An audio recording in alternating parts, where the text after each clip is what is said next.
নমস্কার, SK academy YouTube চ্যানেলে সবাইকে স্বাগত। সবাইকে জানাই শুভ সকাল। আমরা ডাব্লিউবিপি, কেপি কনস্টেবল এবং বিভিন্ন সরকারি পরীক্ষাকে লক্ষ্য করে মিক্সড জিকে নিয়ে আলোচনা করছি। আজকে ক্লাস নাম্বার 41। ক্লাসে যারা নতুন আছো অবশ্যই চ্যানেলটি সাবস্ক্রাইব করে রাখবে। চলো আমরা দেখি আজকের ক্লাসে তোমাদের জন্য কি কি কোশ্চেন রাখা হয়েছে। আজকের ক্লাসের প্রথম কোশ্চেন দেখো, প্রাচীন সময়ে মহান আইনদাতা কে ছিলেন? অপশানগুলো দেখব আমরা। অপশান এতে আছে Ashok, B Aryabhatta, C Manu, D Vatsyayan. সঠিক উত্তর, প্রাচীন সময়ে মহান আইনদাতা ছিলেন অপশান সি মনু। মনুর লেখা গ্রন্থ হল মনু সংহিতা। অপশান বিতে দেখো আর্যভট্ট। আর্যভট্টের লেখা উল্লেখযোগ্য গ্রন্থ হল আর্যভট্টিয়ম। এই আর্যভট্টকে গুপ্তযুগের নিউটন বলা হয়। অপশান ডিতে দেখো বাৎসায়ন। এনার লেখা উল্লেখযোগ্য গ্রন্থ হল কামসূত্র। এগুলো মাথায় রাখবে। পরে কোশ্চেনে যাব আমরা। 2 নম্বর কোশ্চেন, 1969 সালে প্রথম কাকে দাদা সাহেব ফালকে পুরস্কার দেওয়া হয়? অপশান এতে আছে পঙ্কজ মল্লিক, বি দেবিকা রানী, সি সাহারাফ মোদি, ডি কানন দেবী। সঠিক উত্তর, 1969 সালে প্রথম অপশান বি দেবিকা রানীকে দাদা সাহেব ফালকে পুরস্কার দেওয়া হয়। এই দাদা সাহেব ফালকে পুরস্কার কেন দেওয়া হয়? কারণ দাদা সাহেব ফালকেকে ভারতীয় চলচ্চিত্রের জনক হিসাবে বিবেচনা করা হয়। দাদা সাহেব ফালকে পুরস্কার হলো ভারতীয় চলচ্চিত্রের একজন অংশগ্রহণকারী যে আজীবন সেবার জন্য ভারত সরকার কর্তৃক প্রদত্ত সম্মান পান। 3 নম্বর কোশ্চেন দেখো, নিচের কোন শাসকের সাথে হর্ষবর্ধনের দক্ষিণ ভারতের যুদ্ধ হয়েছিল? অপশান এতে আছে প্রথম পুলকেশী, বি প্রথম বিক্রমাদিত্য, সি দ্বিতীয় পুলকেশী, ডি দ্বিতীয় বিক্রমাদিত্য। সঠিক উত্তর, হর্ষবর্ধনের সঙ্গে দক্ষিণ ভারতের যুদ্ধ হয়েছিল অপশান সি দ্বিতীয় পুলকেশীর। 1618 খ্রিস্টাব্দে হর্ষবর্ধন এবং দ্বিতীয় পুলকেশীর যুদ্ধ হয়। কোন নদীর তীরে? মাথায় রাখবে, নর্মদা নদীর তীরে। এই যুদ্ধে কিন্তু হর্ষবর্ধন পরাজিত হয়েছিল। 4 নম্বর কোশ্চেন দেখো, কোন দিল্লির সুলতান নিজের আত্মজীবনী লেখেন? অপশান এতে আছে Firoz Shah Tughlaq, B Alauddin Khalji, C Iltutmish, D Balban. সঠিক উত্তর, অপশান এ ফিরোজ শাহ তুগলক দিল্লির সুলতান যিনি নিজের আত্মজীবনী লিখেছিলেন। কোন মোগল সম্রাট প্রথম তার আত্মজীবনী লিখেছিলেন? মোগল সম্রাট বাবর প্রথম তার আত্মজীবনী লিখেছিলেন। গ্রন্থটির নাম বাবরনামা। 5 নম্বর কোশ্চেন দেখব আমরা। প্রথম ভারতীয় অভিনেত্রী কে যিনি রাজ্যসভায় নির্বাচিত হন? অপশান এতে আছে Hema Malini, B Nargis Dutt, C Jayaprada, D উপরে কোনোটি নয়। সঠিক উত্তর, প্রথম ভারতীয় অভিনেত্রী অপশান বি নার্গিস দত্ত যিনি রাজ্যসভায় নির্বাচিত হন। নার্গিস দত্ত 1980 সালে রাজ্যসভায় মনোনয়ন পান। পরের কোশ্চেন 6 নম্বর কোশ্চেন দেখো, গোত্রা শব্দটি প্রথমবারের মতো উচ্চারিত হয়েছিল কোথায়? অপশানগুলো দেখব আমরা। অপশান এতে আছে Samaveda, B Atharvaveda, C Rigveda, D Yajurveda. সঠিক উত্তর, গোত্রা শব্দটি প্রথমবারের মতো উচ্চারিত হয়েছিল অপশান সি ঋগ্বেদে। কৃষ্ণদ্বৈপায়ন বেদব্যাস বেদকে 4 ভাগে ভাগ করেছিলেন। 7 নম্বর কোশ্চেন, মহাবলীপুরমের শিলাকাটা মন্দিরগুলি কার সময় নির্মিত হয়েছিল? অপশান এতে আছে চোল রাজা, বি পাণ্ডু রাজার, সি পল্লব রাজারা, ডি সাতবাহন রাজারা। সঠিক উত্তর, মহাবলীপুরমের শিলায় কাটা মন্দিরগুলি অপশান সি পল্লব রাজারা নির্মাণ করেছিলেন। পরের কোশ্চেন 8 নম্বর কোশ্চেন দেখব আমরা। স্টেথোস্কোপ কে আবিষ্কার করেন? অপশান এতে আছে Sabin, B Jenner, C Pasteur, D Rene Laennec. Stethoscope আবিষ্কার করেছিলেন অপশান ডি রেনে লেনেকে।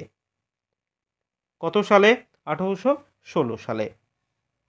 আজকের ক্লাসের 9 নম্বর কোশ্চেন দেখো, 0 আওয়ার সর্বোচ্চ কত সময় পর্যন্ত হতে পারে? অপশানগুলো দেখবো আমরা। অপশান এতে আছে 60 minute, B 30 minute, C 120 minute, D 50 minute. সঠিক উত্তর 0 আওয়ার, সর্বোচ্চ অপশান বি 30 মিনিট পর্যন্ত হতে পারে। চলো পরে কোশ্চেন দেখি আমরা 10 নম্বর কোশ্চেন। প্রথম এশিয়ায় ভারতীয় হিসাবে পদার্থবিজ্ঞানে নোবেল পুরস্কার কে পান? অপশান এতে আছে C V Raman, B Vikram Sarabhai, C mother Teresa, D উপরে কোনোটি নয়। সঠিক উত্তর প্রথম এশিয়ায় ভারতীয় হিসাবে পদার্থবিজ্ঞানে নোবেল পুরস্কার পান অপশান এ সিভি রমন। 1930 সালে সিভি রমন আলোর বিক্ষেপণের উপর কাজ করার জন্য তিনি নোবেল পুরস্কার পান। 11 নম্বর কোশ্চেন দেখো, ভারতের ক্ষুদ্রতম রাজ্য কোনটি?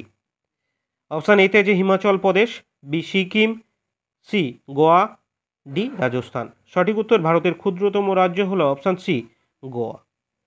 গোয়ার রাজধানী হলো পানজি। আচ্ছা, ভারতের বৃহত্তম রাজ্য কোনটি আয়তনের দিক থেকে? সেটি হলো রাজস্থান। চলো পরের কোশ্চেন 12 নম্বর কোশ্চেন। জাতীয় পতাকায় গেরুয়া রং কিসের প্রতীক? অপশানগুলো দেখবো আমরা। অপশান এতে আছে বিশ্বাস ও বীরত্ব, বি বিশ্বাস ও শান্তি, সি শৌর্য ও বলিদান, ডি সত্য ও শান্তি। সঠিক উত্তর ভারতীয় পতাকায় গেরুয়ার রং অপশান সি শৌর্য ও বলিদানের প্রতীক।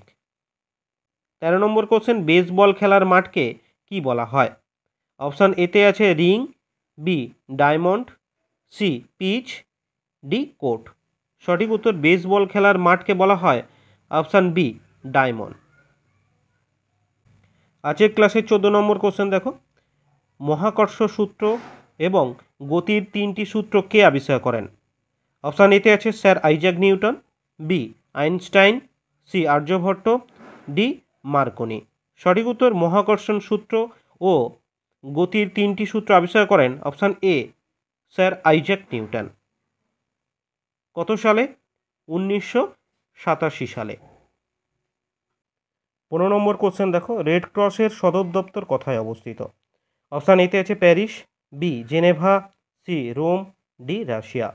সঠিক উত্তর রেড ক্রসের সদর দপ্তর হলো অপশান বি জেনেভা।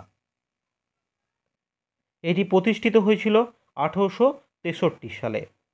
সালটি মাথায় রাখবে। পরের কোশ্চেন 16 নম্বর কোশ্চেন দেখো, রোনাল্ড রস নিম্নলিখিত কোনটি আবিষ্কার করেন?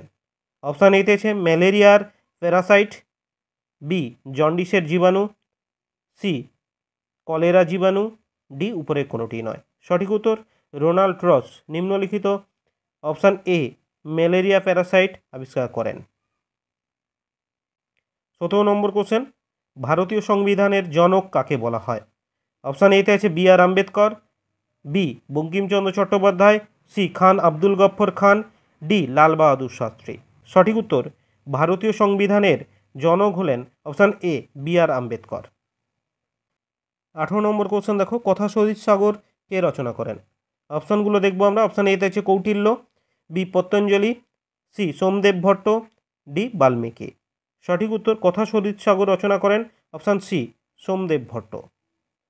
কথা শহীদ সাগরে 124টি অধ্যায় আছে এবং 21,000-এর বেশি শ্লোক আছে। অপশান ডিতে দেখো বাল্মীকি, তিনি রামায়ণ রচনা করেছিলেন। রামায়ণের শ্লোক সংখ্যা কত? 24,000। আদি কবি কাকে বলা হয়? বাল্মীকিকে আদি কবি বলা হয়। এগুলো একটু মাথায় রাখবে। 19 নম্বর কোশ্চেন, শব্দ সর্বোচ্চ গতিবেগে চলে। অপশান এতে জলের মধ্যে, বি ইস্পাতের মধ্যে, সি শূন্যস্থানে, ডি বাতাসের মধ্যে। সঠিক উত্তর শব্দ সর্বোচ্চ গতিবেগে চলে অপশান বি ইস্পাতের মধ্যে। আজকের ক্লাসের শেষ কোশ্চেন 20 নম্বর কোশ্চেন দেখো, নিষেক ছাড়া ফল উৎপাদনকে কি বলা হয়? অপশান এতে আছে parthenogenesis, B amitosis, C parthenocarpy, D কোনোটিই নয়। সঠিক উত্তর নিষেক ছাড়া ফল উৎপাদনকে বলা হয় অপশান সি পার্থেনোকার্পি। আজকে আমরা হুবাহু কমনযোগ্য বাছাই করা 20টি জিকে প্রশ্ন উত্তর নিয়ে আলোচনা করলাম। তোমরা এই 20টি কোশ্চেনের মধ্যে কতগুলি সঠিক উত্তর দিতে পেরেছো অবশ্যই আমাকে কমেন্ট জানাবে।